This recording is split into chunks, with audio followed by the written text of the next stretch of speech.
Olvidaremos la esperanza que llevamos, sucumbiremos al desánimo y al llanto. Si tú no vienes a consolarnos,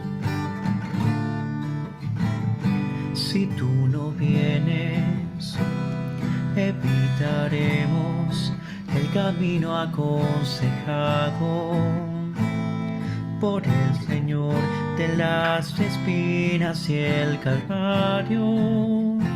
Si tú no vienes a recordarlo, pero si vienes a sostenernos y nos conduces como un maestro en nuestra carne, se irá escribiendo cada palabra del Evangelio.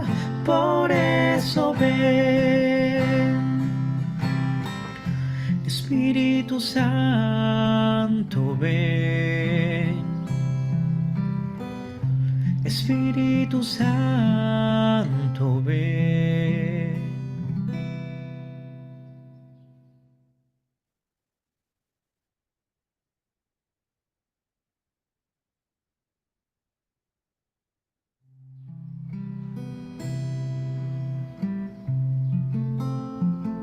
Si tú no vienes, nos faltarán las alas para la plegaria.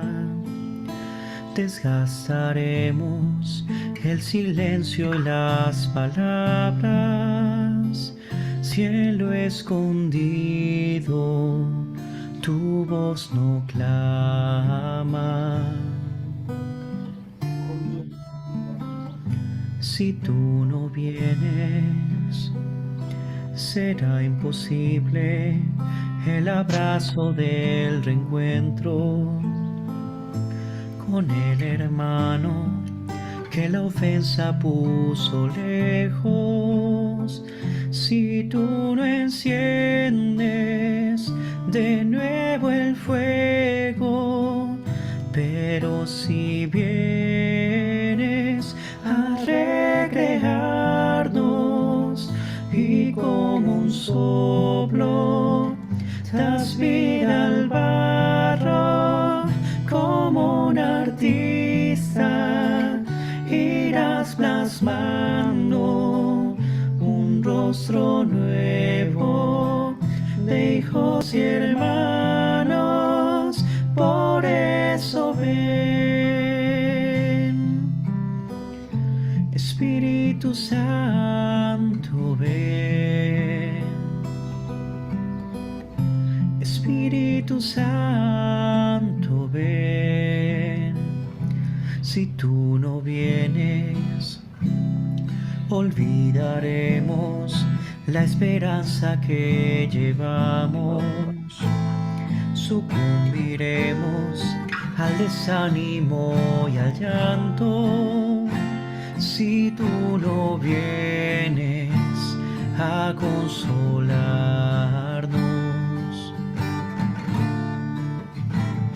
si tú no vienes, evitaremos el camino aconsejado por el Señor de las espinas y el Calvario.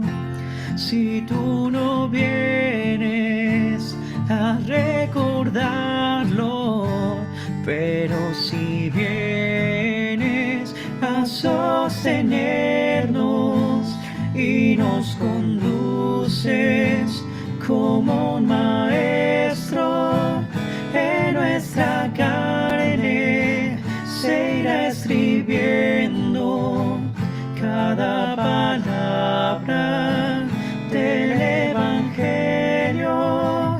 Por eso ven, Espíritu Santo, ven. Espíritu Santo, ven. Buenas noches a todos, bienvenidos.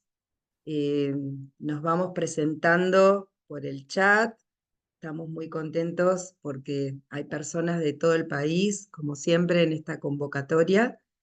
Y para respetar la puntualidad, vamos a dar comienzo entonces a este ciclo de conversatorios que se llaman Orientaciones e Itinerarios para la Catequesis y la Enseñanza Religiosa en las Escuelas.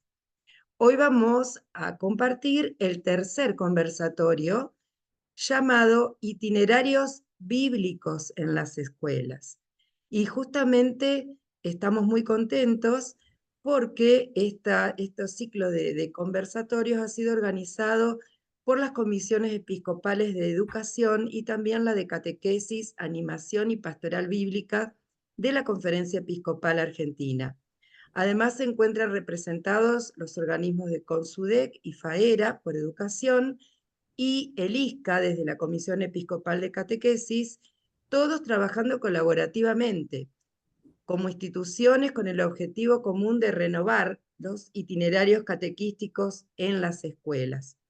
Luego nuestros dos expositores nos van a contar de qué se trata esta iniciativa y se centrarán en el tema, como les decía, itinerarios bíblicos en las escuelas. Los animamos a que participen, es importante que ustedes puedan compartir sus preguntas o reflexiones en el chat y al finalizar las exposiciones vamos a tener un momento, unos 15 minutitos para compartir. Pero bueno, ahora vamos a iniciar nuestro conversatorio orando con el Salmo 62. En el nombre del Padre y del Hijo y del Espíritu Santo. Amén. Solo en Dios descansa mi alma, de Él me viene la esperanza. Solo Él es mi roca salvadora, Él es mi baluarte, nunca vacilaré. Mi salvación y mi gloria están en Dios, Él es mi roca firme, en Dios está mi refugio. Confíen en Dios constantemente, ustedes que son su pueblo, desahoguen en Él su corazón, porque Dios es nuestro refugio. Los hombres no son más que un soplo, los poderosos solo una ficción. Puestos todos juntos en una balanza, pesarían menos que el viento. No se fíen de la violencia, ni se ilusionen con lo robado. Aunque se acrecienten las riquezas, no pongan el corazón en ellas.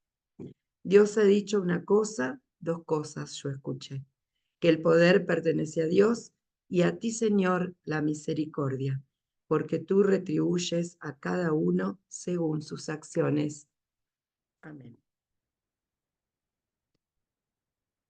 Y ahora entonces le vamos a dar la bienvenida a la primera expositora, Constanza Levalli.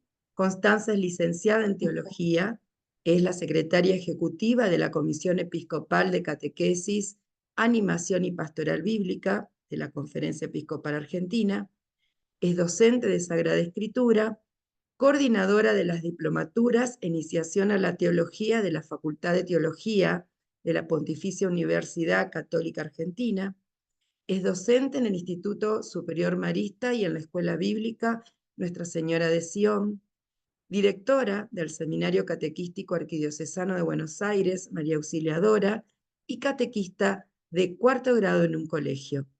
Cursó todos sus estudios primarios y secundarios en una escuela católica. Es laica, casada, con 2 hijas. Bienvenida, Constanza, y te escuchamos. Muchas gracias, María Eugenia. Muchas gracias a todos los que están participando y viendo este conversatorio en diferido. Vamos a compartir juntos una reflexión sobre los itinerarios bíblicos como caminos de fe en la catequesis y en la enseñanza religiosa. Vamos a abordar esta reflexión en 4 puntos o 4 momentos. El primero, algunos fundamentos Segundo, los itinerarios de lectura en la literatura en general. Tercero, los itinerarios bíblicos, caminos de fe. Y finalizaremos con un ejemplo. Vamos a comenzar por algunos fundamentos que ustedes conocen, pero es importante traerlos a la reflexión desde el inicio, ¿no? Y comenzamos justamente con la palabra de Dios, esta cita de el Sermón de Hebreos que se pronuncia en el contexto en el cual unas personas no escuchaban la palabra que llevaba la fe. Entonces, el orador del Sermón de Hebreos dice: la palabra de Dios es viva y eficaz, y más cortante que cualquier espada de dos filos. Penetra hasta la división entre el alma y espíritu, articulaciones y médulas, y discierne sentimientos y pensamientos del corazón. Nada que toca la palabra de Dios queda igual que antes. Eso implica que se compara con una espada de dos filos, ¿no? Todo queda transformado por la palabra de Dios. Traemos también una cita del Concilio Vaticano II, Dei Verbum, que pronuncia en el contexto de la Sagrada Escritura en la vida de la Iglesia, y dice: es tan grande la fuerza y la eficacia que hay en la palabra de Dios, que es sustento y vigor para la Iglesia, firmeza de la fe para los hijos de la Iglesia, alimento del alma, fuente pura y permanente de vida espiritual. Entonces es sustento y vigor, firmeza de la fe, alimento y fuente de vida espiritual. Seguimos con una frase de la tradición de la Iglesia del Papa San Gregorio Magno, que en el contexto de una homilía del libro de Ezequiel dice: las palabras divinas crecen con quien las lee. Esta cita está en el Catecismo, en el número 94, que el Catecismo en español traduce del latín diciendo: la comprensión de las palabras divinas crece con su reiterada lectura. Entonces nos detenemos un poquito dice que lee, quien las lee, ¿no? Es en la acción de leer en la cual van creciendo estas palabras divinas, ¿no? Quien las lee o escucha, ¿no? Pero no dice quién las medita, quién las estudia, sino que va un acto primero, que es el acto de detenerse a leer. Tenemos algunos textos más sobre el directorio para la catequesis. En el contexto de las fuentes de catequesis, dice: la catequesis extrae su mensaje de la palabra de Dios, que es su fuente principal. Por eso es fundamental que la palabra revelada fecunde radicalmente la catequesis y todos los esfuerzos por transmitir la fe. La Sagrada Escritura que Dios ha inspirado toca profundamente el alma humana más que cualquier otra palabra. Entre las fuentes, la Sagrada Escritura evidentemente tiene preeminencia por su peculiar relación con la palabra de Dios.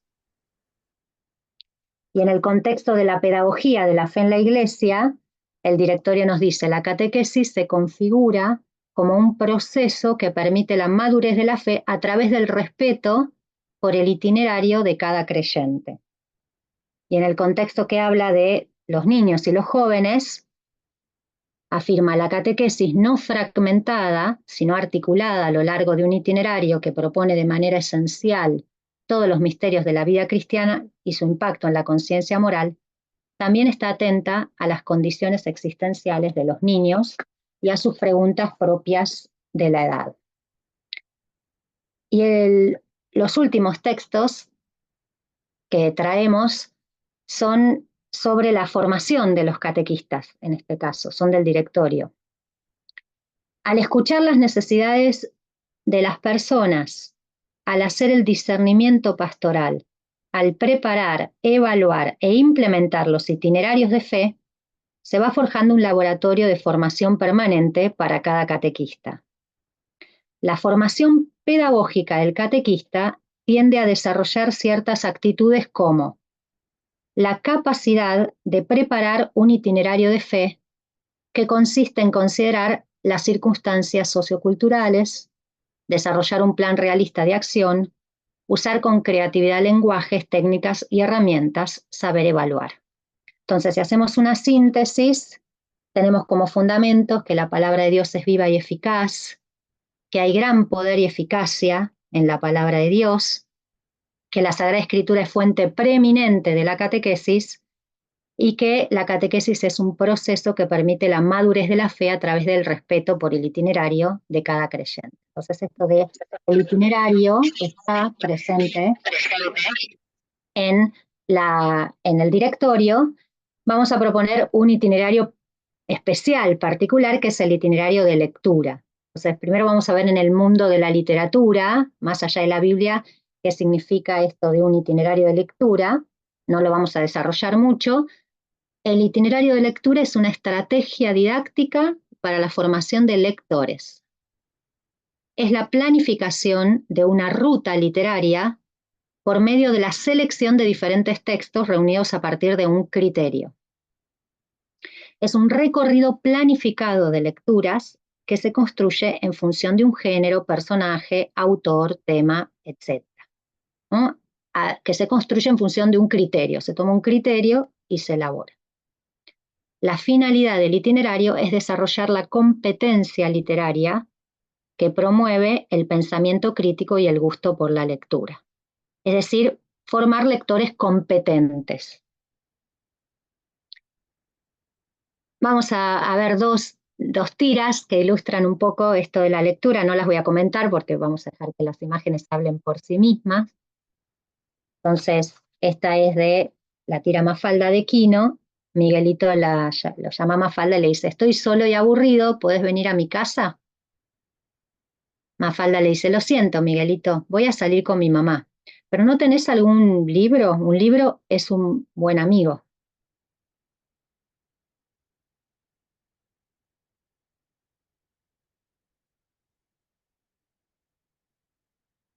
Bueno, ¿a qué querés que juguemos?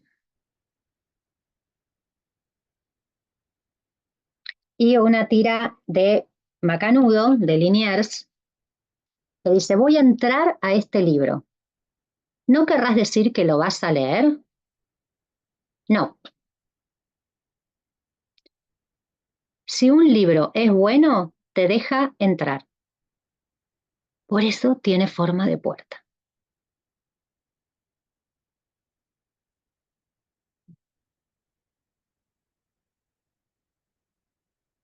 Teniendo esto de fundamento y de base, los invito a reflexionar sobre los itinerarios bíblicos como caminos de fe, ¿no? Y antes de empezar, quiero aclarar algo que también ustedes saben, que es que el lenguaje, el vocabulario que vamos a utilizar no es absoluto, ¿no? No agota la realidad que queremos describir. Entonces, podemos ir reflexionando sobre este tema y buscando tal vez conceptos un poco más apropiados. Esto es un inicio para reflexionar juntos sobre los itinerarios bíblicos en las escuelas, ¿no? Como caminos de fe.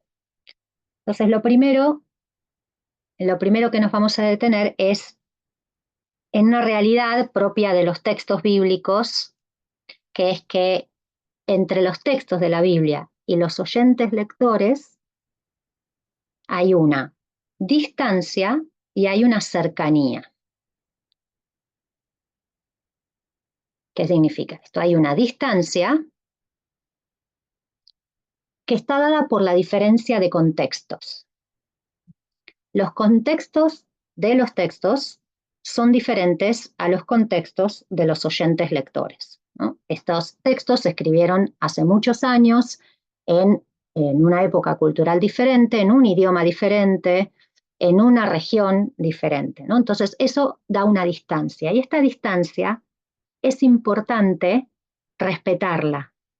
Es importante respetarla porque es lo que hace que no le hagamos decir al texto algo que no dice. Respetar el texto. Pero a la vez hay una cercanía entre los textos de la Biblia y nosotros que leemos hoy. Esta cercanía está dada por la presencia del mismo Dios y el ser humano. El mismo Dios presente en la Sagrada Escritura es el que está presente en nuestra vida hoy y es el mismo ser humano esencialmente, ¿no? Por eso Dei Verbum 12 dice que se lee con el mismo espíritu con el que se escribió, porque entramos en esa misma dinámica de la presencia de Dios que está en los textos. Y nos insertamos de alguna manera en la misma historia de salvación, ¿no? La historia de salvación no termina al final del Apocalipsis, sino que continúa. Entonces, como oyentes lectores, estamos invitados a ser parte de esa historia de salvación que comienza con los primeros relatos bíblicos. Esta distancia podríamos llamarla qué es lo que dice el texto, qué es lo que se hace en la lección divina, ¿no? ¿Qué dice el texto? Respetar el texto, el sentido del texto, para no hacerle decir algo que nosotros queremos que diga. Por eso decía que es muy importante no minimizar la distancia que hay, ¿no? Dejarse sorprender por esa distancia, porque cuando uno reconoce la distancia y le genera cierta extrañeza al principio, da lugar al asombro cuando uno le puede descubrir o puede sacar de sí, descubrir dentro el sentido del texto. Y la parte de la cercanía, podríamos hacer referencia a lo que decimos que nos dice el texto. ¿Qué me dice el texto? Puse nos dice porque si estamos en un contexto escolar, estamos siempre en un contexto social, ¿no? En un contexto áulico donde somos muchos que leemos juntos. Entonces, lo que me dice y lo que nos dice.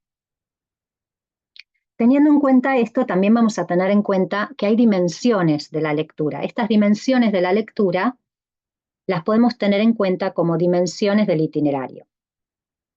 Un itinerario de lectura o las dimensiones de la lectura tienen como un nivel, podríamos decir, horizontal temporal, ¿no? Horizontal temporal. ¿Qué significa esto? Que Dios se revela en la historia humana, ¿no? Y la historia humana se desarrolla en el tiempo. Hay un antes y un después. Hay quienes nos precedieron y quienes van a seguir después de nosotros. Hay un antes y un después, qué es lo que precede y qué es lo que sucede.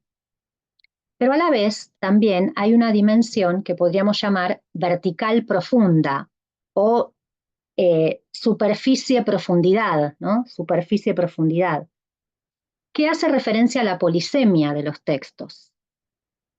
Los textos bíblicos tienen muchos significados, pueden tener muchos significados, pero no tienen cualquier significado. El significado, la interpretación está dada, como dice Dei Verbum 12, por respetar el contexto histórico, el género literario, la intención del hagiógrafo, la tradición viva de la Iglesia. Entonces, ese es el marco por el cual una interpretación respeta el sentido del texto. Como decíamos antes, respeta la distancia del texto. Pero esta polisemia de los textos se da o hace referencia a la revelación del misterio que es inagotable. Justamente por eso son polisémicos los textos, porque no podemos reducir a Dios a ninguna formulación, a ninguna expresión y a ningún texto. Siempre Dios va a ser más, mayor y va a trascender a cualquier pronunciamiento humano, incluso los mismos textos de la Biblia, ¿no? Por eso decimos, no es que la Biblia es la palabra de Dios, sino que la Biblia contiene la palabra de Dios, no lo agota Dios en sus textos. Es un misterio inagotable. Y se puede dar en procesos ciclados, es decir, leer los mismos textos atendiendo a diferentes dimensiones. O sea, justamente porque creemos que el misterio de Dios no se agota en un texto y que es polisémico, es que podemos volver una y otra vez al mismo texto descubriendo diferentes dimensiones o aspectos del misterio de Dios y del ser humano y del vínculo entre Dios y el ser humano en esos textos. A la vez, en estas dimensiones podemos obtener contenidos, capacidades y competencias. Dejo a las áreas de la educación y de la pedagogía debatir sobre estos tres conceptos, pero los puse los tres a propósito porque no nos compete hoy eso, pero están en este proceso. Entonces, un gráfico sobre la dimensión horizontal temporal que nos puede ayudar a comprenderla mejor. Entonces, esa línea representa el texto bíblico. Elegimos un texto bíblico, se lee y se interpreta, y hay un cierto nivel de profundización. Luego hay una apropiación para la fe vivida, una apropiación en la vida. Luego se lee otro texto, Un nuevo texto que también va a llevar a una lectura, interpretación y una mayor profundización y otra apropiación a la vida. Y luego se lee otro texto, ¿no? Porque estamos en la dimensión horizontal temporal, un texto después de otro. Lectura, interpretación, mayor profundización y apropiación para la vida.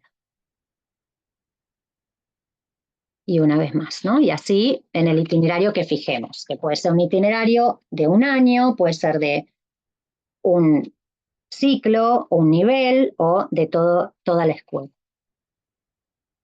Pero a la vez también hay una dimensión vertical profunda o superficie y profundidad, que es que podemos volver a ese mismo texto que ya se leyó en otro momento, ¿no? Lectura de un texto ya leído, pero esta vez ir más profundo.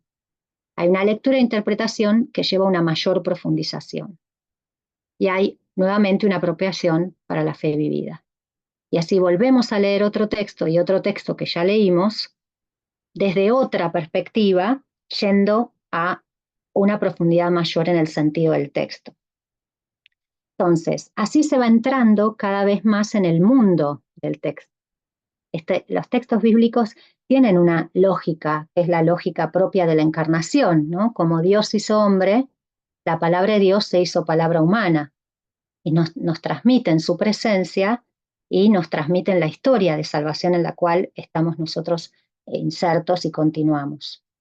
Y a la vez se van conectando los relatos, las expresiones, los personajes. En esta profundidad se van conociendo más los textos, las formulaciones, los valores y se van pudiendo interconectar, porque sabemos que cuanto más Antiguo Testamento conozcamos, más vamos a comprender el Nuevo, porque la matriz cultural de pensamiento y de lógica y de valores del Nuevo Testamento es el Antiguo Testamento.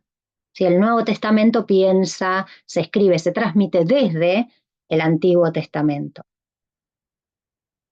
También se va adquiriendo una u otra mirada para interpretar la realidad, esto que es tan importante para todas las épocas, pero en especial para esta, ¿no? Hay una forma de ver la vida, hay una forma de interpretar, de mirar lo que sucede, de evaluar, hay criterios para evaluar lo que sucede, que la Sagrada Escritura nos va dando esa mirada, que sabemos cómo es, que es compasiva, que es misericordiosa, que es empática, que es justa también, que va por la justicia, que hace la opción por los más pobres y excluidos. Bueno, esa mirada nosotros podemos transmitirla a nuestros chicos y jóvenes como una norma que viene de afuera, a la cual ellos pueden o no adherir, o ellos pueden hacer la experiencia de la lectura e ir descubriendo esta forma de ver la vida y esta forma de transitar la vida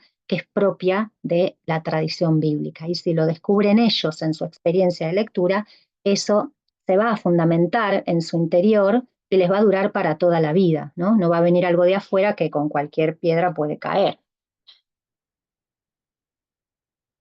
Entonces se van adquiriendo capacidades o las palabras pedagógicas que ustedes consideren más adecuadas que vuelven al oyente lector cada vez más competente para la interpretación. Cada vez que eso es fascinante, la Sagrada Escritura, cuanto más uno se mete en el mundo, se va volviendo más competente en ese mismo mundo, ¿no? En esa misma forma de leer e interpretar y en esa experiencia de la lectura, ¿no? Un lector competente. La vida de fe se va transformando de forma más constante y contundente, porque de lo que uno puede hacer experiencia cuando lee en un proceso que está pensado especialmente para la etapa de la vida en la que uno está, todo va teniendo más sentido y se va transitando esa vida de fe más firmemente, porque se va, como decía antes, construyendo desde adentro. Se va adhiriendo a la propuesta que nos plantean los textos bíblicos y lo más importante, vamos a ir encontrando a Dios en esa experiencia de lectura, ¿no? Que para eso leemos, no para extraer un mensaje, sino para encontrarnos con Dios en la lectura. Y vuelvo a esta de atrás, Eso, bueno, algunos pueden decir, bueno, ¿qué pasa con nuestros adolescentes que no adhieren a esta fe? Bueno, nosotros hacemos la invitación y si aún con esta invitación pensada en el proceso, con todas las estrategias que podamos hacer, ellos deciden rechazar, al menos que conozcan bien lo que están rechazando. Al menos que tengan los argumentos para rechazar lo que están rechazando. O sea, que si no quieren adherir a la fe, pero que la conozcan desde adentro, por haber pasado tiempo con los textos y sepan bien a lo que le están diciendo que no.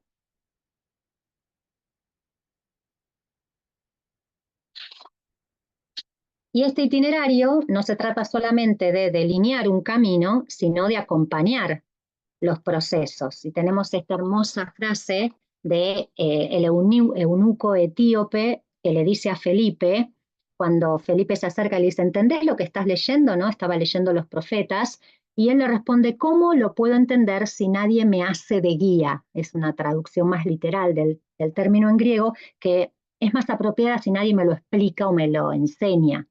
Si nadie me hace de guía, implica alguien me acompaña en la lectura y me ayuda a adquirir herramientas para poder interpretar. Y rogó a Felipe que subiese y se sentase con él, ¿no? Entonces, Felipe salió de su camino para unirse al camino del otro, para leer juntos. Porque esto que decía la experiencia de la lectura, concentrarnos más en el proceso de la lectura e interpretación y no tanto en el producto. Y termino con un ejemplo que después el hermano Marcelo les va a dar otro tipo de ejemplo muy interesante de cómo podría en la práctica planificarse algo de esto, ¿no? Entonces, tomo el ejemplo de Juan 6, la multiplicación de los panes y el discurso del pan de vida. Entonces, en nivel inicial podemos leer el texto de Juan 6, de la multiplicación de los panes, adaptado. Y podríamos poner el foco en la acción del muchacho y Jesús. Gracias a que el muchacho acerca los panes y los peces, Jesús puede obrar la multiplicación. Entonces el acento está en el compartir. Podríamos decir, bueno, el compartir es el contenido, ¿no? Pero ponemos el foco ahí, no en toda la otra polisemia del texto, sino que vamos bien profundo a esa dimensión del texto. Cuando avanzamos, por ejemplo, en primer ciclo, ya podemos leer el texto y vamos un poco más profundo. Y hacemos foco en el milagro o en el signo, como es el Evangelio de Juan, y en el poder de Jesús. Acento en la fe y confianza en Jesús como Hijo de Dios. O sea, un milagro no es magia, la diferencia entre milagro y magia. Y Jesús puede obrar ese signo, ese milagro, porque es el Hijo de Dios, porque solo Dios es el que puede obrar milagros interviniendo en la naturaleza. Podemos avanzar un poco más y en segundo ciclo a la multiplicación de los panes le sumamos una parte del discurso del pan de vida que dice yo soy el pan de vida, el que viene a mí nunca tendrá hambre, el que cree en mí no tendrá sed jamás. Y entonces se lee más en profundidad y se hace foco en la acción de gracias, ¿no? Porque son eucharistos, son las palabras eucharisteo, la palabra griega que Jesús usa para dar gracias, que después se vuelve la transliteración del sacramento, ¿no? Entonces, el foco en la acción de gracias y las consecuencias que tiene esa acción de gracias. Entonces hay un acento en lo sacramental eucarístico, porque podemos en el texto ver los panes y los peces y se ve que se han multiplicado, pero no podemos ver el proceso en el cual se multiplican dentro de los canastos. Entonces hay algo que vemos y hay algo que queda oculto, y eso sería lo propiamente sacramental. Y en secundaria podemos sumarle el discurso del pan de vida al milagro, ¿no? Entonces vamos aún más profundo. Ponemos el foco en el discurso de Jesús y el acento en la fe en Jesús como alimento que da vida. Entonces tenemos muchas ofertas de diferentes alimentos de vida, diferentes propuestas de qué es lo que nos nutre en la integridad de nuestra persona, en nuestro ser más íntimo, espiritualmente, en el alma, y nosotros tenemos que elegir con qué nos alimentamos. Entonces la propuesta de Jesús es un alimento que da vida con mayúscula, y es lo único que da vida con mayúscula, que es la vida de Dios. Bien, tienen después la bibliografía que les van a compartir.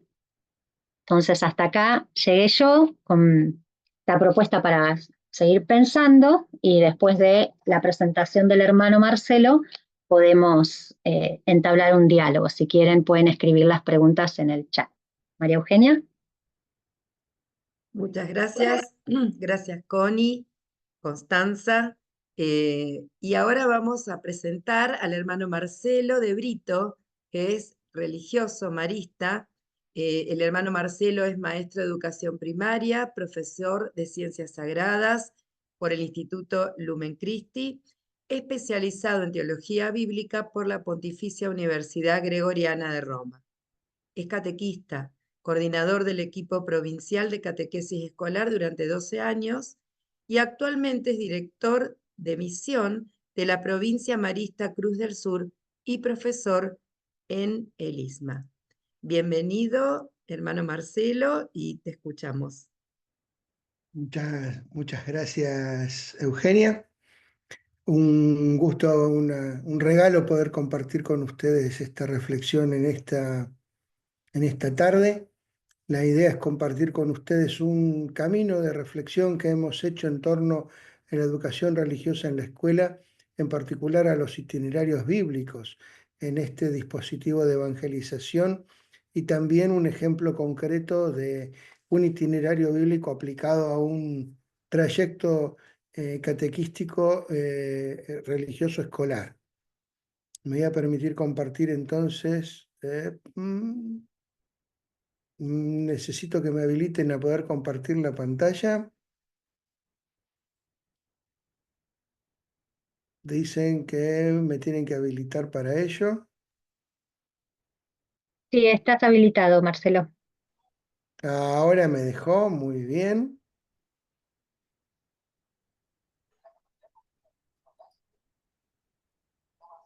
Muy bien. Entonces, itinerarios bíblicos para la educación religiosa escolar. Y el ejemplo se trata justamente de la lectura continua del Evangelio de Marcos, una experiencia para provocar el encuentro y despertar la vocación discipular.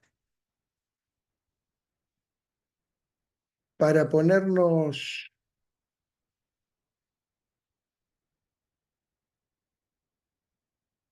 Hola, Sí, te escuchamos bien, ¿eh? Bien. pero no me deja no me deja, entiendo que no me deja pasar. No sé por qué. ¿Querés que la comparta yo y Sí, por favor. bueno?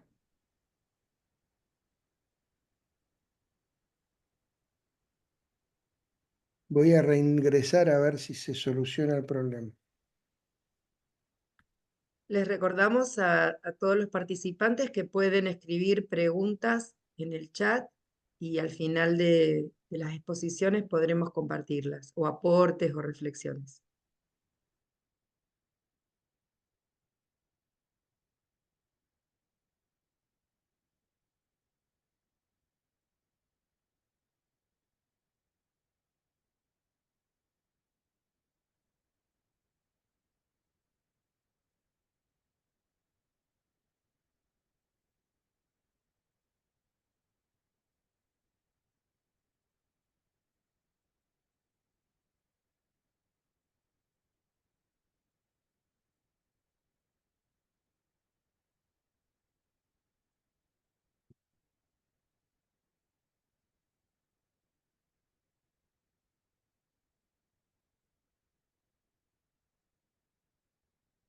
Bien, ¿ahí lo están viendo, Marcelo? Nosotros lo vemos, no sé Ah, Marcelo. creo que salió. Sí. Salió para volver a entrar a ver si... Bueno, lo voy a descargar mientras.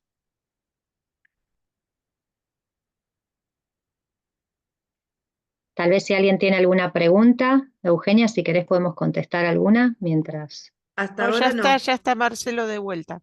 Ah, bueno, Ah, perfecto. mil disculpas, no sé qué pasó, la tecnología hoy no me quiere acompañar como en otras oportunidades. En todo caso, Ahí está, ya eh, estamos. Y esto que el hermano Marcelo es tecnológico, es muy tecnológico. sí, Vos andá pero diciéndome cuándo paso. listo, estamos en la segunda diapositiva entonces. Ahí está, muy bien. Entonces, en el ratito este que tenemos, les quería compartir las siguientes cuestiones. La primera parte, el contexto. Todo el fundamento que se encuentra desde la mirada teológica, catequística, incluso desde la mirada comunicacional, es exactamente el contexto de la primera parte de lo que nos fue planteando Constanza hace un ratito. Sobre esa base se sumó que en los años 2012, 2013, 2014, nosotros como provincia religiosa que trabajamos fundamentalmente con niñas, niños, adolescentes y jóvenes en la escuela y en otros entornos educativos, nos preguntábamos cómo poder en este momento responder con mayor fidelidad a partir de las enseñanzas y búsquedas de la Iglesia, en particular de la Iglesia latinoamericana, cómo podíamos tomar ciertas opciones para ordenar también las experiencias, poder profundizarlas, poder evaluarlas y poder generar así una mejor propuesta catequística en nuestros centros educativos. Entonces, Escuela en Diálogo Evangelizador, una propuesta de enseñanza religiosa y catequesis escolar, es un documento que elaboramos en esos años y que está como trasfondo precisamente de esta experiencia, por eso me voy a permitir compartir algunos principios, algunos criterios que nos orientaron a tomar esta opción y también a poder plasmarla en una propuesta didáctica concreta, catequística y de búsqueda espiritual. La segunda es un poco la descripción de la experiencia concreta de un itinerario bíblico en torno al Evangelio de Marcos, con un conjunto específico de adolescentes de tercer año de algunos colegios de la ciudad de Buenos Aires, con quienes fuimos poniendo en práctica este camino y depurándonos en una sucesión de años que nos permitió llegar a una propuesta sumamente interesante y por fin poder compartir con ustedes algunas expresiones de los mismos adolescentes que han dejado algún eco, alguna resonancia en nosotros tras vivir esta experiencia. Siguiente diapositiva. Bien, la Escuela en Diálogo Evangelizador entonces es un documento que traza un camino para enfocar nuevas experiencias. Veíamos necesario tener una reflexión y tener unos objetivos y algunos principios ordenadores para llevar a cabo este camino. Y entre estos principios fue a partir de cuál cuestionamiento.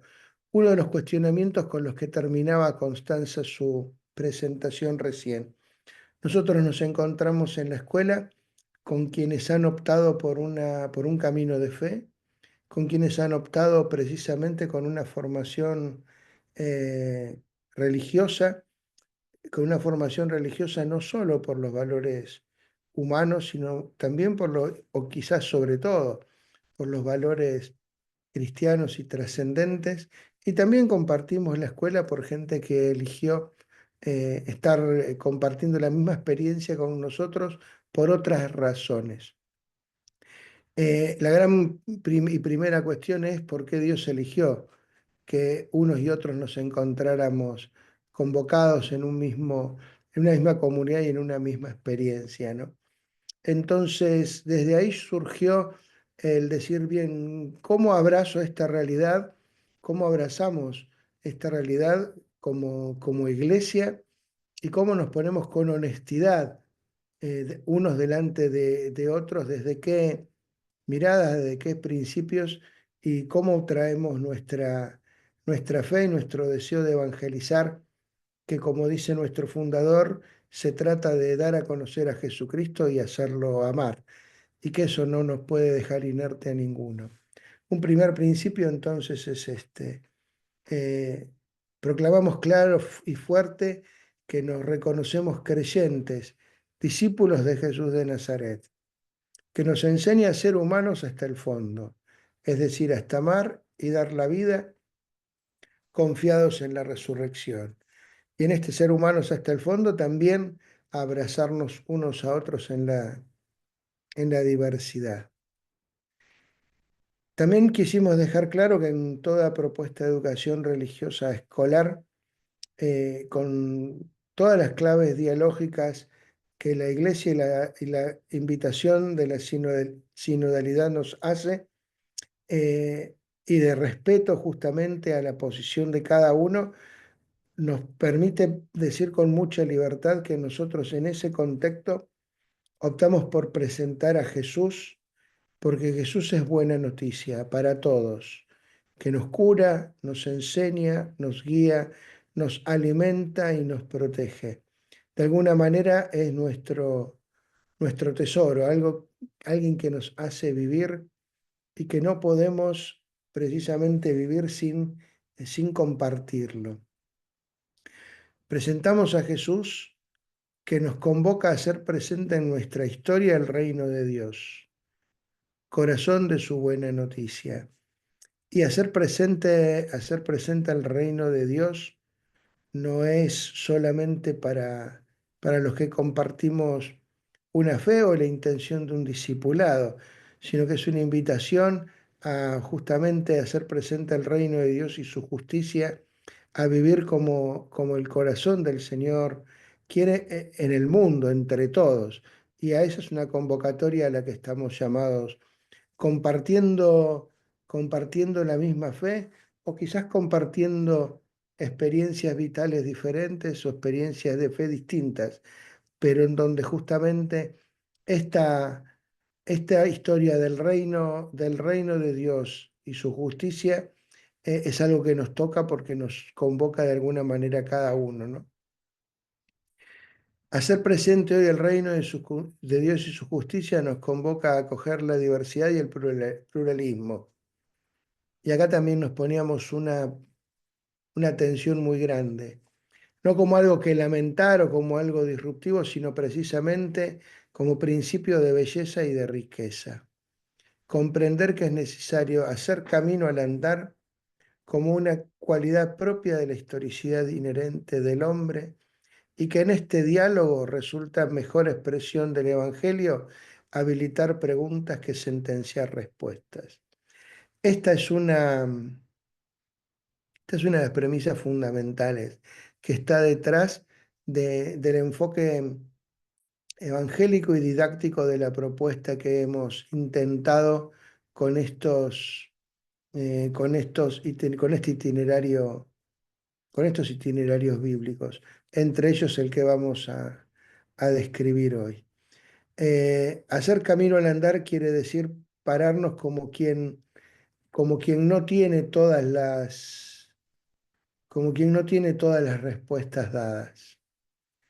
Quiere decir que es necesario que, sobre todo en la mirada y en el trabajo y con un interlocutor como es el adolescente, es muy difícil llegar a él sentenciando principios, más bien proponiendo caminos de búsqueda, aceptando que en nuestra propia historia y en la historia de la humanidad eh, vamos dando nuevas respuestas y a veces contestando posiciones de otros momentos, porque el hombre cambia, porque la cultura cambia, porque necesitamos hoy dar nuevos pasos para la búsqueda de la misma fidelidad y que eso es algo inherente del hombre.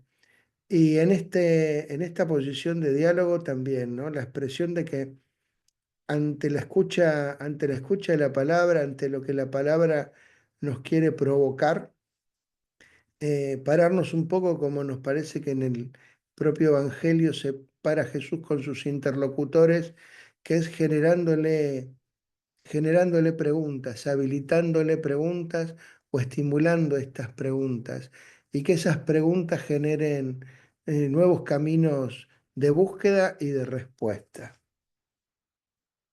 Eh,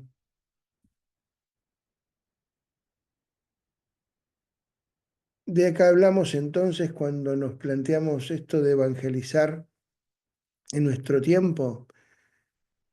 Nos planteamos que en un mundo con sed de espiritualidad, hablamos de favorecer una espiritualidad que dé sentido a nuestras vidas. Y creemos que la espiritualidad como una dimensión intrínseca del hombre eh, es una dimensión que debemos cultivar en quienes creemos en Jesús, en quienes somos creyentes y en todos los hombres.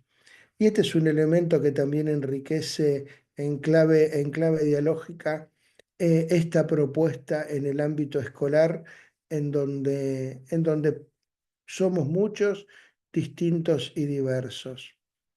Y hablamos de procesos que nos permitan entonces también conectar hoy con los niños, niñas, adolescentes y jóvenes, con su lenguaje, con sus símbolos, con sus búsquedas y sus preguntas.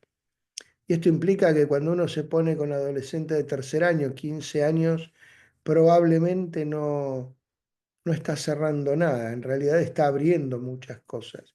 Hoy por hoy es una edad en donde empiezan a hacerse nuevamente los planteamientos fundamentales y no donde se clausuran o donde se culminan. Entonces nos parece un momento interesantísimo precisamente para habilitar, quizás sin confrontación, habilitar muchas preguntas, pero sí ofreciendo nuevos relatos de sentido. Y en este caso es la propuesta que hacemos con este Evangelio. Se trata entonces de provocar.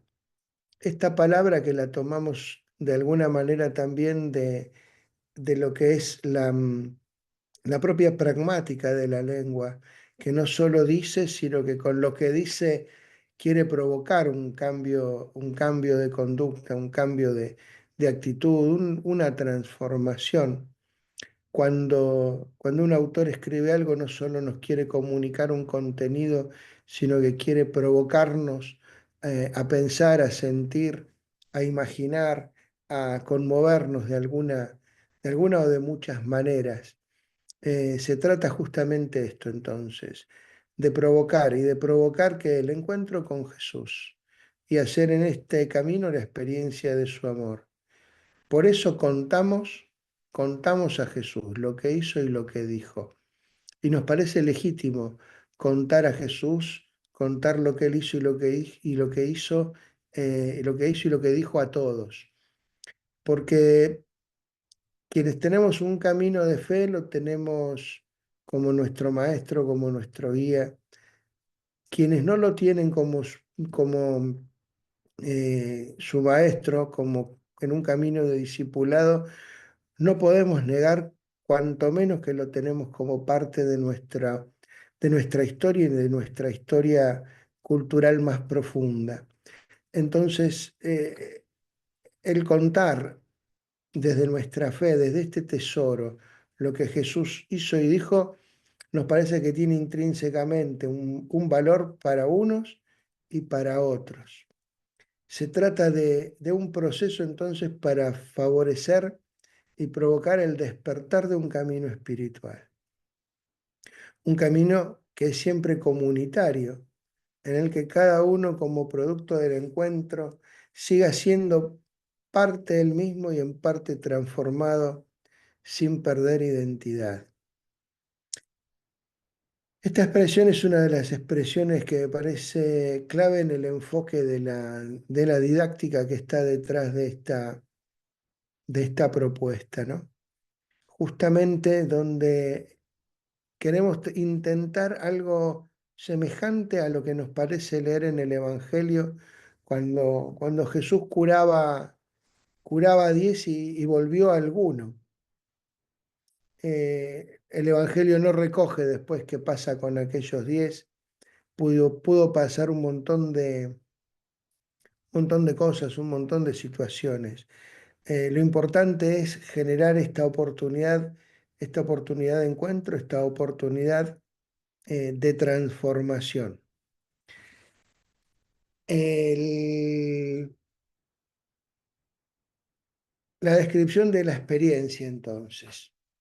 Lo que queríamos era provocar un acceso a la persona de Jesús, que era la temática que solíamos trabajar en tercer año de Ciudad de Buenos Aires con los chicos según los lineamientos que teníamos de la catequesis de momento. Y era todo el planteamiento, digamos, de alguna manera, un itinerario cristológico. Nos parecía que poder recorrer el camino de inicio del discipulado que plantea el Evangelio de Marcos era una alternativa muy interesante para plasmar estos criterios, estos principios y poder en este espacio catequístico religioso de búsqueda iniciar un encuentro distinto, con una dinámica diferente, que pudiera responder con fidelidad a los adolescentes, a la etapa vital que estos adolescentes viven y también a encontrarse más en profundidad con la persona y el mensaje de Jesús que a través de las mediaciones que estábamos utilizando anteriormente. Vemos la siguiente. Bien, acá trataremos de respondernos cuatro cuestiones. Primero, explicar brevemente por qué elegimos Marcos. Después, lo que me parece más interesante, cuál fue la aproximación metodológica de este itinerario. Después, cuál fue la hoja de ruta y por fin, alguna evidencia de esta experiencia. Vamos al por qué Marcos. Antes de avanzar en el por qué Marcos, dos o tres cuestiones muy relacionadas con lo que nos planteaba Constanza hace un momento. Eh, cuando Marcos escribe su evangelio, tiene en mente el rostro de alguien que iba a leer esa obra. Tiene, eh, tiene alguien a quien le está contando, a quien está provocando con lo que él redacta, con lo que él narra, con lo que él escribe. De alguna manera, ese mismo texto nos llega a nosotros hoy y no somos aquellas personas. Entonces necesitamos desandar un camino para poder entrar en contacto con lo que aquel autor quería provocar, pero a la vez reandar el camino para preguntarnos nosotros hoy. Entonces, esta palabra que es viva y eficaz, pero este relato que escribió Marcos, que para nosotros es un texto inspirado por Dios, cómo nos interpela hoy, cómo salvamos y cuidamos a la vez esta distancia con el texto. Y el Evangelio de Marcos entonces nos pareció interesante por el lenguaje y el estilo sencillos, con frases breves. Está constituido por relatos, no por largos discursos, como por ejemplo el caso de Juan. Narra hechos, que narra hechos hace que sea más fácil de imaginar las escenas, más coloridas, con más detalles, con más alternativas, eh, con una muy buena iniciación a este tipo de lectura meditativa de parte del joven, del adolescente. Presenta la actividad de Jesús desde su bautismo por Juan hasta su muerte, junto con el epílogo, que es la historia del sepulcro vacío, con un final tan abierto que nos llena nos genera tantas preguntas más que respuestas, lo que propone intrínsecamente una dinámica muy interesante para el abordaje del adolescente, justamente como una manera de mostrar que el camino del discipulado, el camino de fe, fue fatigoso para los discípulos, probablemente como es fatigoso para cada uno de nosotros, y a la vez necesita justamente esa misma adhesión del corazón y esa apertura al misterio para poder desentrañarla. Y después porque también nos pareció interesante que el Evangelio de Marcos es la primera manifestación de este tipo que conocemos, es el primer Evangelio. Y eso tiene también una riqueza interesante en este camino como primer abordaje en este encuentro de Jesús.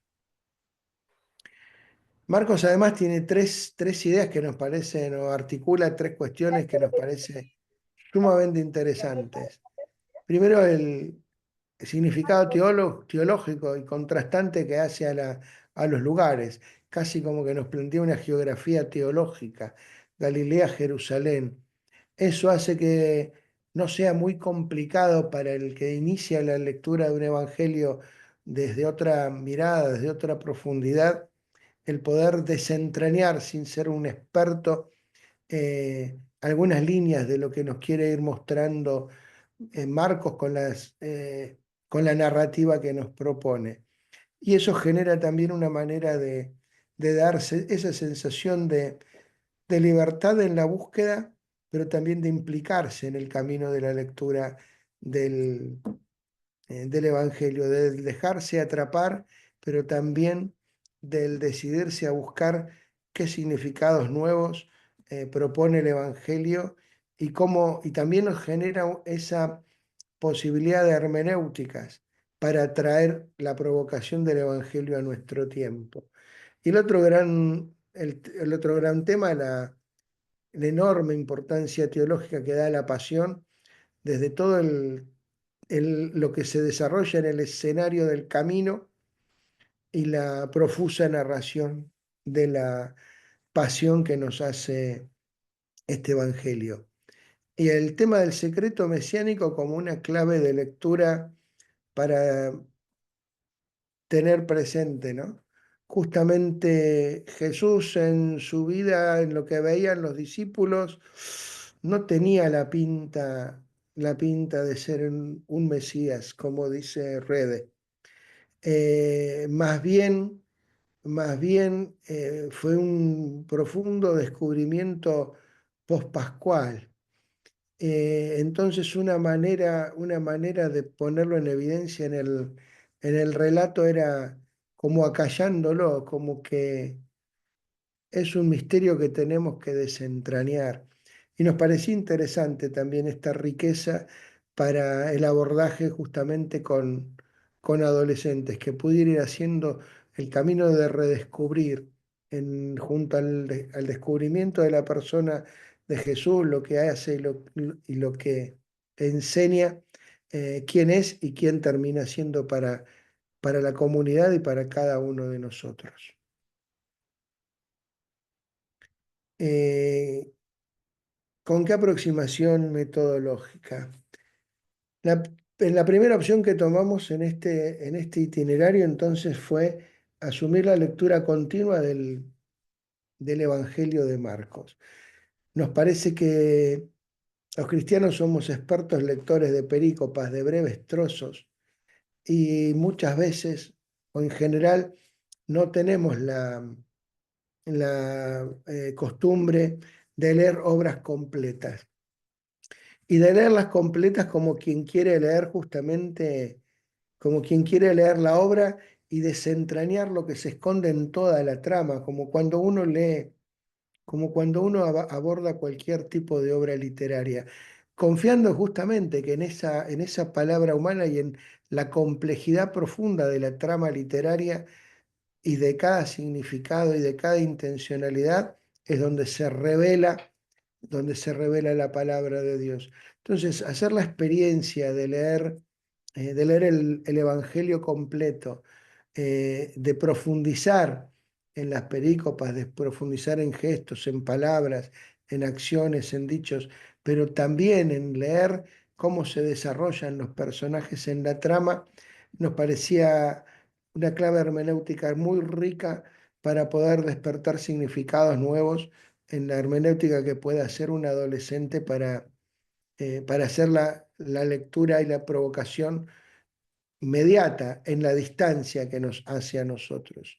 Por eso partíamos entonces de esta primera parte que era la problematización, hacer la lectura, recorrer el itinerario geográfico y teológico, para esto reconstruir el mapa y el camino que recorrió Jesús en el Evangelio, descubrir los personajes que aparecen en el Evangelio, caracterizarlo, imaginar cómo era su vida extraevangélica, cómo era la vida, el rol de cada personaje en aquel momento para poder interpretar cómo sentían, cómo resonaban o cómo chocaban algunas experiencias o algunas palabras de Jesús. También algún abordaje lingüístico en el sentido de descubrir palabras nuevas que aparecen en una perícopa que no estaban en la anterior o que desaparecen en una parte del Evangelio. ¿Cuáles son palabras con significados recurrentes? Escenarios como el camino en la parte central del Evangelio. Expresiones que llaman la atención, que tienen un significado más allá de lo evidente. Tratar de proponer estas búsquedas y enseñar esta metodología de lectura en este itinerario a los propios chicos.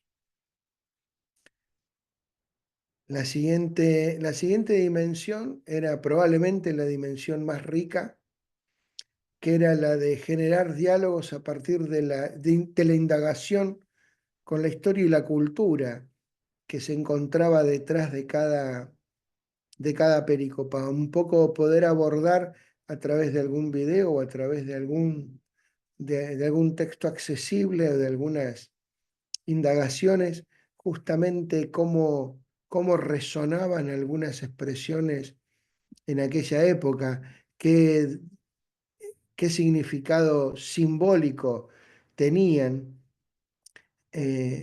Me sintonizaba con la propuesta de Constanza hace un ratito, porque para que los chicos entiendan justamente la importancia de esta indagación histórico-cultural, a principio de año proponemos lo que llamo la experiencia Mafalda, que es leer una tira de Mafalda, precisamente que los adolescentes no entienden, porque aunque comprendan las palabras, están años luz del contexto simbólico de los años 60, ¿no?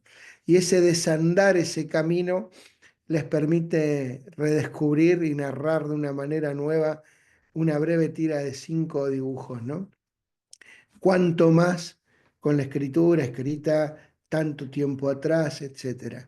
Entonces, a partir de esa breve experiencia casi lúdica, generar este diálogo con la cultura, con la historia de esa época, elaborar las preguntas que suscita el relato imaginando el primer lector de la época, imaginando aquel a quien Marcos le dedicó su obra, sus palabras.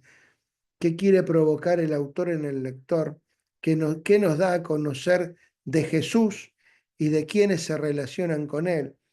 Son las preguntas generativas a través de las cuales fuimos proponiendo muchas preguntas para ir siguiendo la lectura corrida del Evangelio.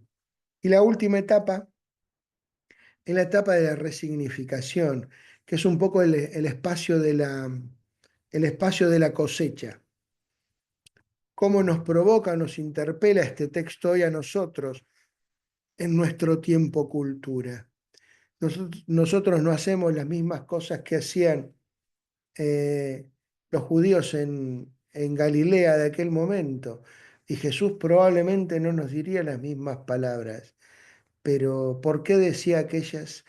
por qué provocaba de esa manera, con qué hermenéutica podemos sentirnos interpelados hoy como iglesia, como comunidad, como conjunto de adolescentes, cómo este texto nos provoca como un nuevo sentido vital también a cada uno de nosotros en nuestra situación actual. ¿Qué transformación comunitaria o personal nos propone? Y la otra gran riqueza también de los relatos bíblicos, qué nuevos vínculos despierta, provoca, sugiere. Jesús fue un gran maestro precisamente en el Evangelio de Marcos de generar vínculos, estrechar relaciones, acercar llamadas, propuestas. Bien, cómo poder descubrir justamente en esta resignificación estos nuevos vínculos a lo que la propuesta de Jesús en el Evangelio nos llama. Bien, las actividades entonces buscaban elaborar esta cosecha, esta resignificación.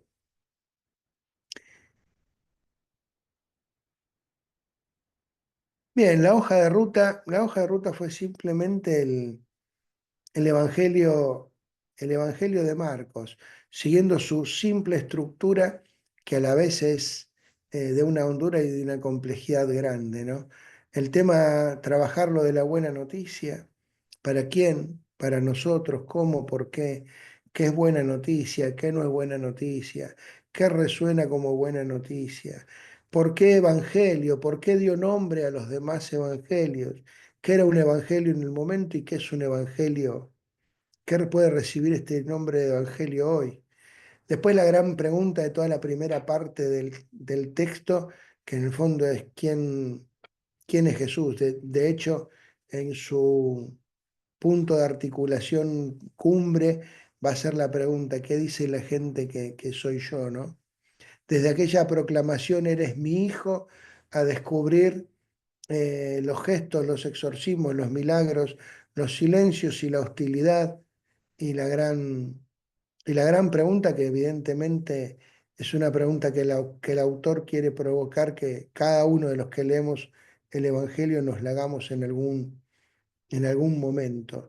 Y después el camino de la cruz, todo toda la parte del Evangelio que tiene como gran escenario el camino y como gran actitud la enseñanza, digamos como que de alguna manera la construcción la construcción del discípulo, donde ahí con ellos nos preguntábamos, bueno, a ver, ¿qué va pasando con los discípulos? Porque de alguna manera es la provocación de lo que quiere el autor que pase probablemente con nosotros. Y después la experiencia del sepulcro abierto, ¿no? La piedra corrida y la sorpresa y la genialidad de terminar el año con un evangelio que no nos responde preguntas, sino que nos abre una enorme expectativa de lo que continúa en nuestra propia vida, ¿no? O sea, con la idea de que ojalá te haya provocado de tal manera, te haya generado tal sorpresa que, bien, ahora te toca a vos escribir en tu vida el evangelio como aquellos discípulos y discípulas que se encontraron con esa sorpresa escribieron las primeras páginas de la historia de la iglesia. Y para terminar, algunas simples expresiones, probablemente más significativas para los que vivimos la experiencia con los chicos, quizás que para ustedes, pero como resonancias, las leo nomás, ¿no? Algunas expresiones que tomamos de cuando iniciábamos el itinerario a esta edad. Recuerdo un muchacho que decía, no creo como creía cuando tomé la primera comunión. Y medio que decía, no creo. O nos leían la Biblia para decirnos que nos teníamos que portar bien, pero como diciendo, pero a esta edad, creo que creo, pero vivo como si Dios no existiera. ¿Existe? Así comenzábamos el diálogo con una chica, creo que fue en el 14. Recuerdo los milagros y las parábolas que nos contaban cuando hicimos la primera comunión, pero eso no me toca, como que me lo acuerdo, pero en catequesis nos hacen preguntas que no nos interesan. Quiero entender otras cosas. Hay muchas cosas que me duelen. ¿De qué me sirve creer en Jesús a mi edad?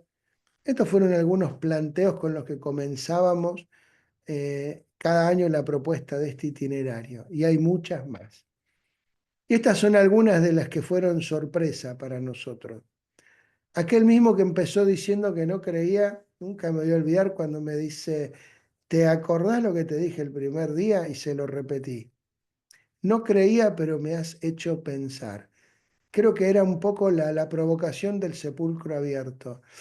Me has conmovido, me has hecho notar de que hay mucho más.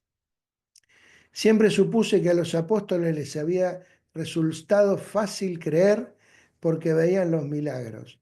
Ahora sé que su experiencia fue parecida a la mía.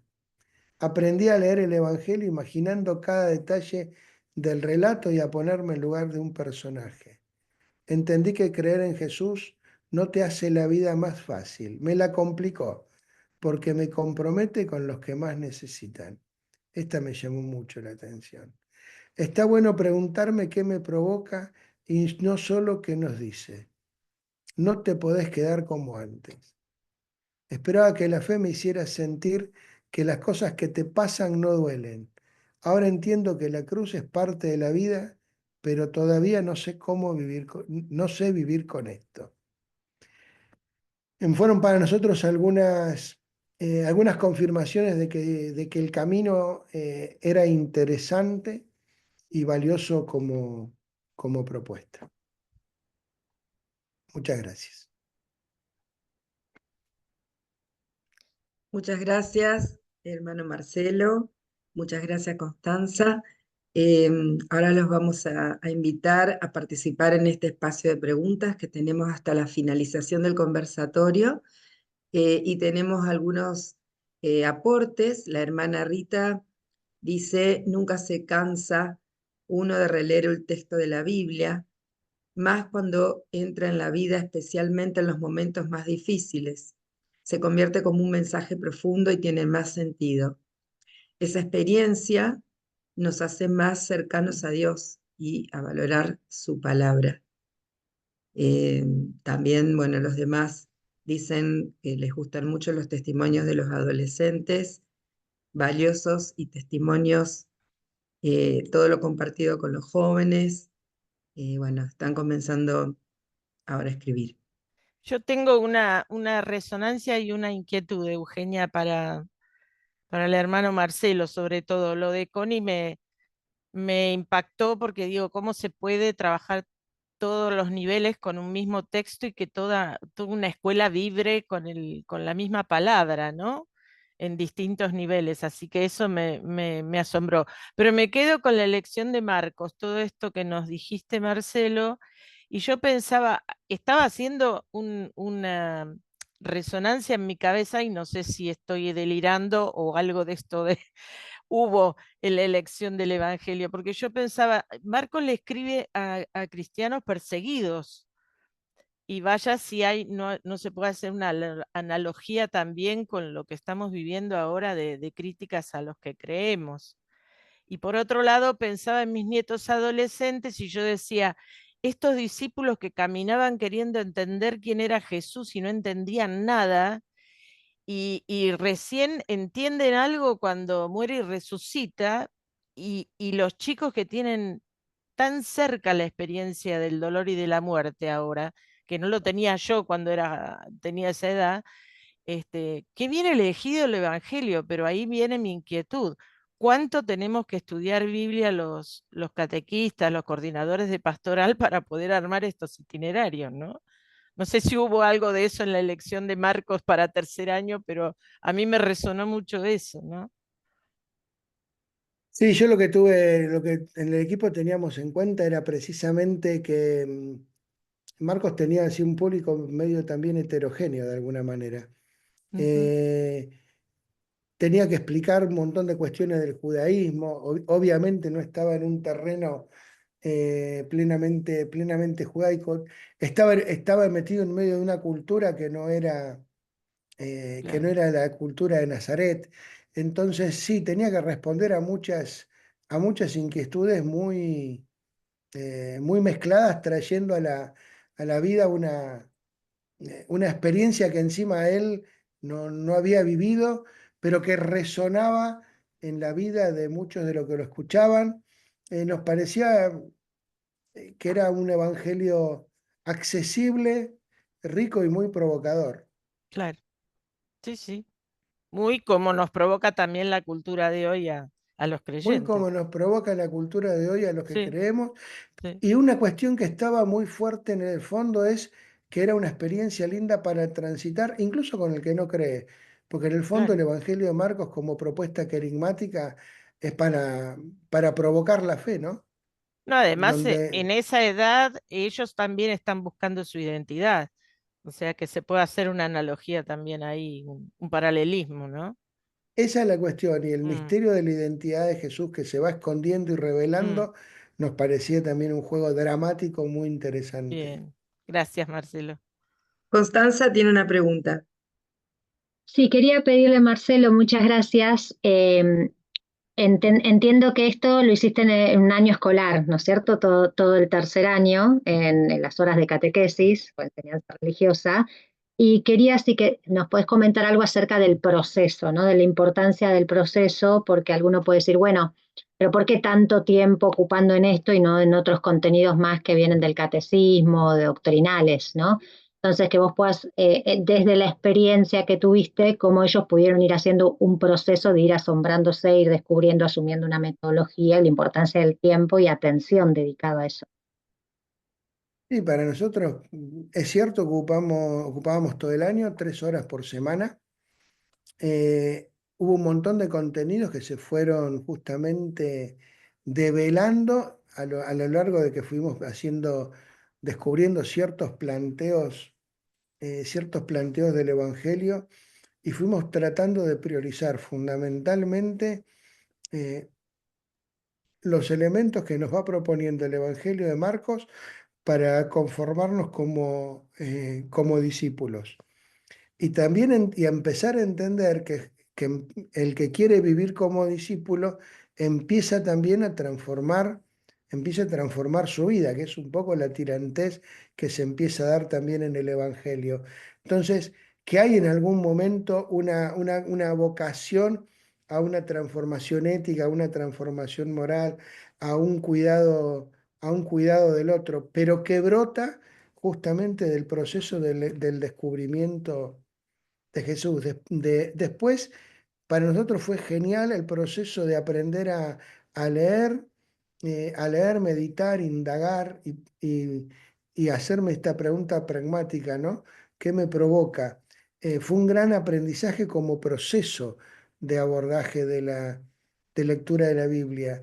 El poder compartir momentos de oración, incluso momentos de adoración, o mejor dicho, de lección con algún momento de adoración, a partir de algunos textos, por ejemplo, de las enseñanzas de Jesús en el camino, las 3 enseñanzas sobre la pasión, como momentos de anticipación de la experiencia de dolor. También nos pusieron en función con otros procedimientos y otros aprendizajes, ¿no?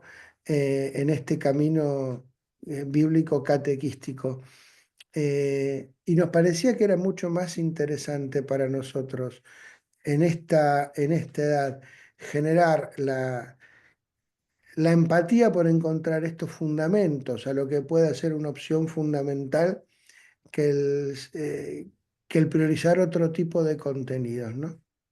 No sé si me logro. Claro, sí, porque siempre se ha planificado por contenidos, ¿no? Sí, Entonces, vemos grandes planificaciones de escuelas, de diócesis, tienen toda una serie de contenidos, alguna vez aparece un texto bíblico que está buscado para ese contenido. Entonces, la pregunta y la propuesta es, sí. ¿podemos empezar a planificar por itinerarios bíblicos y que los Ah, contenidos vayan ahí surgiendo de ahí? ahí te entendí más precisa la pregunta. Sí, la experiencia a mí, ya a nosotros nos mostró que sí.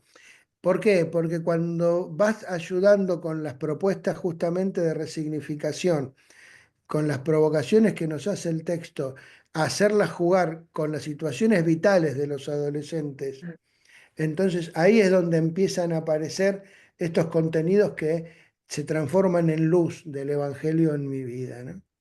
Claro, porque esto da un tiempo en el cual uno experimenta la lectura, el proceso de la lectura y se encuentra con Dios en esa experiencia de la lectura, que eso no lo puede lograr, no se puede lograr cuando ocupamos 70% del tiempo de la clase o del encuentro en un contenido de fe No, lejos, ¿no? De eso. no, Entonces, no. esto para comenzar a pensar entre todos, porque nunca se hizo, o sea, lo hacen las iglesias evangélicas, ¿no es cierto? Que Sí, ellos hacen eso y pueden recitar de memoria los evangelios. Entonces, esta es la pregunta que nosotros queremos sí. iniciar el diálogo con el conversatorio de hoy.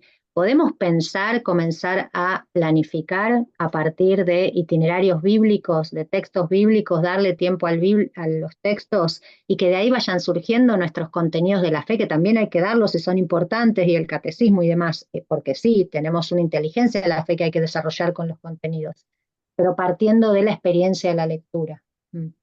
Sí, de hecho, por ejemplo, nosotros a partir de algunas controversias entre los judíos y Jesús, nos hacíamos ciertas preguntas que surgen hoy en el ambiente, por ejemplo, con algunas pautas, normas vitales, algunas cuestiones de la iglesia, ¿no?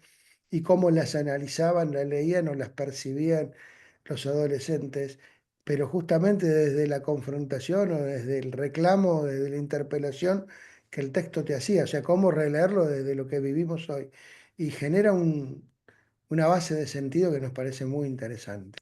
Creo que tiene una potencia enorme el construir un itinerario de catequesis a partir de un itinerario bíblico, que puede ser un evangelio o puede tener otra complejidad. Alguien preguntaba en el chat ahí si hay experiencias con otros cursos. Tenemos alguna experiencia interesante, pero la podemos ver otro día. Pero sí, sí, creo que es... Y los resultados o el enfoque del trabajo con los chicos es muy semejante, obviamente con distintos contenidos y con distintas etapas vitales según la edad, pero creo que es un abordaje del espacio catequístico en la escuela sumamente rico.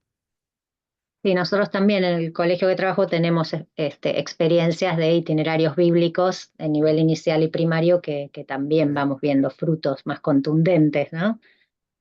Hay Yo algunas sí, preguntas porque Sí, se nos acaba el tiempo para poder cumplir, ¿no? con lo que ofrecimos.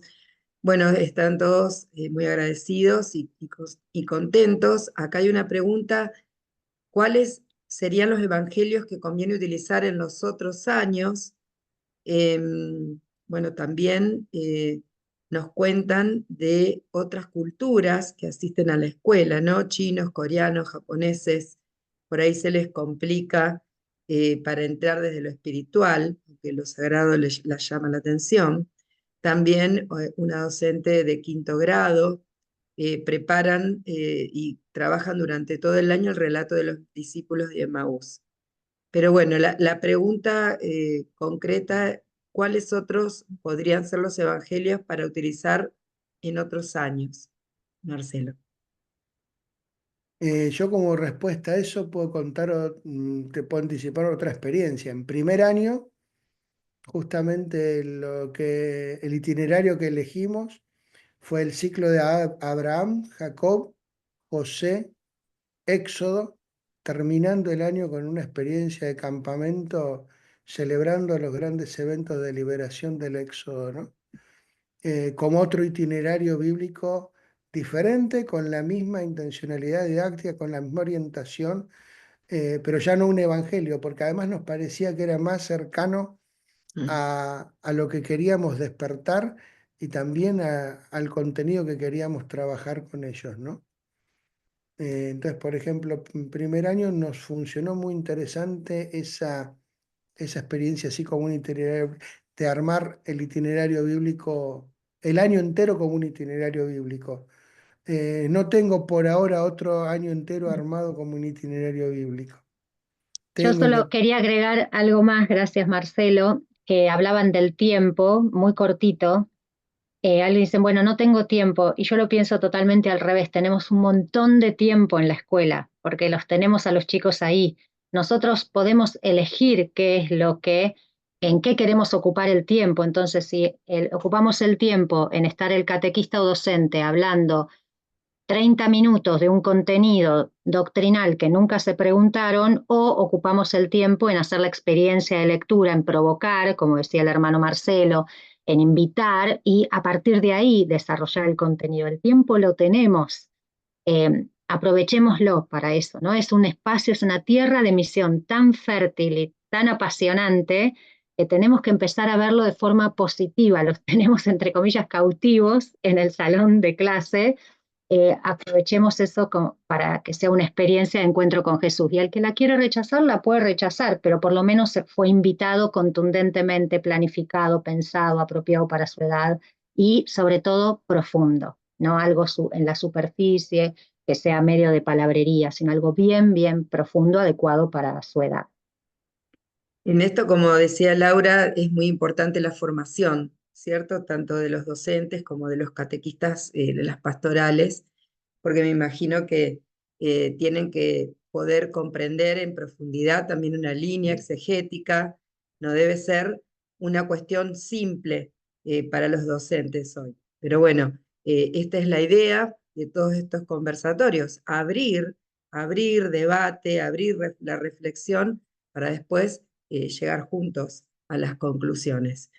Marcelo y Constanza, no sé si quieren agregar algo, si no iríamos cerrando, porque ya estamos en tiempo.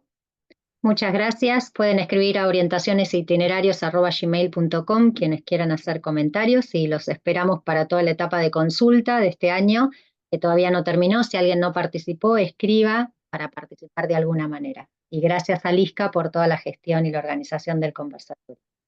Sí, yo simplemente les quiero decir que se queden tranquilos, que todos los materiales, vamos a armar un Padlet para que puedan descargar todos los materiales, incluso el link del video para los que lo quieran ver de nuevo, y también ahí van a poder poner consultas y opiniones.